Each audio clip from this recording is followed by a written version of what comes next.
let's take a look at whether we need to go in for organic growth or we need to go in for inorganic growth, right?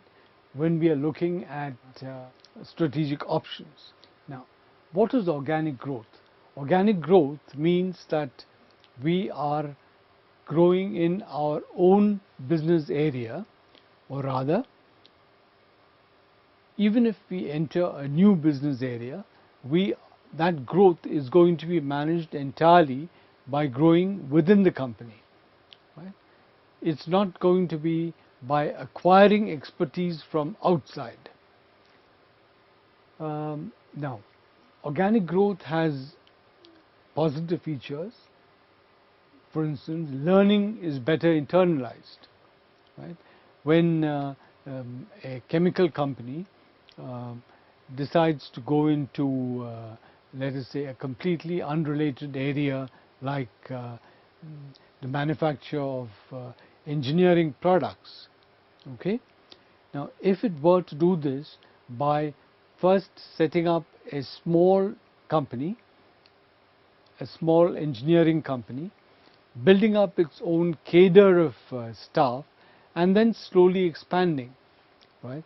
That's the organic growth route. The opposite of this would be for this chemical company to go and acquire a large engineering company, right? Now, it might well be able to do that financially, but would it not have been better if that learning was internalized, right? Would it not have been better if people within that company had slowly gained the expertise in that new area? Okay, that's one question. Then there's the issue of how planning can be done much better. Yes, another major advantage of organic growth is that because organic growth necessarily is a slow growth, okay, it takes place over a period of time, therefore that growth can be funded by cash flow from within the company. The company does not need to take debts, right? And lastly,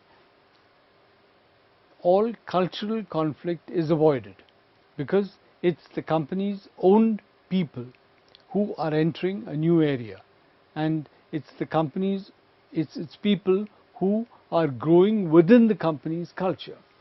Now let's look at the negatives of organic growth. The negatives really are that well, it takes there is a learning curve, you know. Therefore, if you go in for organic growth, it takes time, right? And sometimes what happens is that it takes a tremendous effort to develop certain kinds of assets. For instance, distribution channels. Typically, it takes a lot of effort to develop distribution channels, and it would make more sense for the company to choose a strategic option where it is acquiring another company which has those distribution channels. Okay? So, in this session, we have looked at how do we make that final choice of a strategic option, right? What are the questions that we need to ask before we finally decide on a strategic option? Thank you.